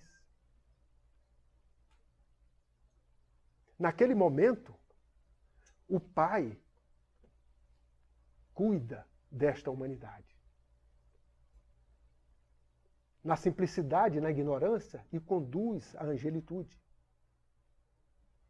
Responsável por todas as criaturas deste habitat que nós vivemos, que não cuidamos dele. Mas ele já nos deu no grande ensinamento. Amar ao Pai sobre todas as coisas. Parou. É o único ensinamento. Mas quem é o Pai? Raivoso lá de Moisés? O amoroso que ele trouxe? A inteligência suprema, a causa primária que nós estamos sabendo agora? E que talvez compreendamos melhor com outra definição? Eles não entendem isso. Então eu vou levar um segundo ensinamento para vocês entenderem. Tem o mesmo valor desse. Qual é o segundo? Amai ao próximo como a si mesmo. Nós amamos ao próximo como a nós mesmos. Quem não ama ao próximo como a si mesmo, levante o braço. Tem 2 pessoas que não amam o próximo como a si mesmo. Por que vocês levantaram o braço? Vocês acham que vocês não amam o próximo como a si mesmo? Porque ainda não conhecemos o amor. Sabe por que é que nós não amamos o próximo como a si mesmo? Se eu disser assim, nesta sala agora acabou de entrar um rato, ou uma barata, ou um bicho peçonhento. Alguns desses aqui, tem alguém que gosta de tudo que existe na natureza? Tem alguma coisa que a gente não gosta. O ensinamento é, nenhum de nós amamos a Deus ainda como deveríamos amar. Porque o ensinamento é amar ao próximo. A nossa pequenez mental e a compreensão, eu olho o próximo, o hominal, o que está próximo aqui. Mas próximo, eu tenho o mineral, tenho o vegetal, tenho o animal, tenho o hominal, e agora é uma brincadeira. Diz que na ascensão espiritual, todos nós passaremos por um reino para chegarmos à pureza. Aqui é a brincadeira. É o reino mulheral. Não é que diz que é o reino onde nós vamos aprender. Mas tira esse reino à parte, nós estamos próximos de todos esses reinos. O mineral é criatura ou não? O vegetal é criatura ou não? O animal é criatura ou não? Então vamos mudar os olhos. Porque Jesus já nos ensinou a ecologia, a cuidar de tudo isso, já está no ensinamento maior. Então eu não posso rejeitar o bicho peçonhento. Porque ele é útil, se não fosse útil o Criador não dava. É um princípio inteligente. Deus, inteligência suprema, causa primária de todas as coisas. Diz que a criatura é a semelhança do Criador. O Deus antropomórfico é o Criador feito à imagem da criatura, porque ele não sabe quem é. Aí pegou um homem velho, fez parecido com um homem respeitoso, igual ao homem que a gente quer a criatura. O único lugar onde eu encontro coerência na literatura mundial da criatura semelhante ao Criador é na doutrina espírita. Primeira pergunta, e deve ser a pergunta 23. Se não for, é próximo, podem olhar. Que é espírito? O princípio inteligente do universo. Criatura. Criador, a inteligência suprema. Aí eu vejo uma coerência. Criatura à semelhança do Criador. Eu não estou vendo imagem, não estou vendo nada. Mas dá-me para compreender. Então, nós devemos sim respeitar as criaturas. Vamos respeitar o mineral, respeitar o vegetal, respeitar o animal. Porque tudo tem uma finalidade. Francisco respeitava. E as criaturas o respeitavam. O lobo, feroz, ele apacentou. Por que o lobo não atacou? Ô, meu irmãozinho, eu sei que você está com fome. E o lobo assim, né? Todo arrepiado. Eu sei que você está com fome. As pessoas não lhe entendem, por isso que você vai lá na cidade, rouba daqui, rouba dali. Aí o lobo foi... daqui a pouco o lobo fez assim. Aí ficou quietinho, botou o rabinho atrás. Ele apacentou o lobo. Vamos comigo que eu vou lhe dar comida. E de repente vem ele com o lobo do lado que jamais o deixou. É uma criatura. É por isso que os pássaros estavam em volta. Mas Francisco foi João. E na ilha de Patmos, João também fazia isso quando orava. Os soldados, quando chegavam, que ele ficava recanto, o admirava. Porque de longe o via orando. O mar se tranquilizava. Os pássaros. É uma aquisição do Espírito. É a compreensão. Ele amava a Deus. O Chico conversava com as plantas. Diz que na casa do Chico tinha uma casa de moribundo bem na entrada. Nunca mordeu ninguém. Deixa ali. Porque ele tinha essa consciência. Então nós, espíritas, devemos lembrar disto. Porque nós estamos levando à humanidade uma mensagem que tem todo esse conteúdo que nós não estamos falando sobre todo ele, um pouquinho apenas para nos relembrar, numa conversa fraterna. Para que nós sejamos os divulgadores desta doutrina à humanidade. Mas para fazermos isto, se não tivermos unidos, nós não faremos. Se não tivermos unificados neste propósito, nós vamos divulgar outra coisa menos doutrina espírita. Então que nós possamos refletir nas reflexões que tivemos nessa manhã, sobre esses aspectos que a doutrina espírita nos coloca, para que nós realmente possamos cumprir o papel que nos compete como divulgadores da mensagem do Evangelho de Jesus em qualquer parte da face da terra, com os compromissos que cada um de nós temos uns com os outros. Mas não esperemos do outro o que o outro não pode dar. Nem esperemos do outro a afinidade que ainda não temos. Mas estamos juntos. Para quê? Para nos afinizarmos. E aí, na hora de nos afinizarmos, nós nos afastamos. Só Deus sabe quando e onde agora nós vamos nos afinizar, porque eu não quero ficar com o outro. E como não tem acaso, se o outro está conosco e nós estamos com o outro, é sinal de que é o melhor laboratório para que nós possamos assim progredir. Então que essas reflexões fiquem com cada um de nós, conosco que estamos nos falando. Porque eu não estou falando para vocês, eu estou falando para mim mesmo. Porque o que eu estou aqui dizendo é aquilo que nós buscamos fazer, com as dificuldades naturais que todos nós temos. Mas isso não é impedimento para que nós perseveremos nesse propósito. Então que Jesus nos abençoe, que nós possamos ter um momento aí após de reflexões e naturalmente voltaremos, se eu não me engano, no final da tarde para conversar ainda um pouco mais, né, sobre esses assuntos. Que tenhamos todos muita paz e muito obrigado aí pela atenção.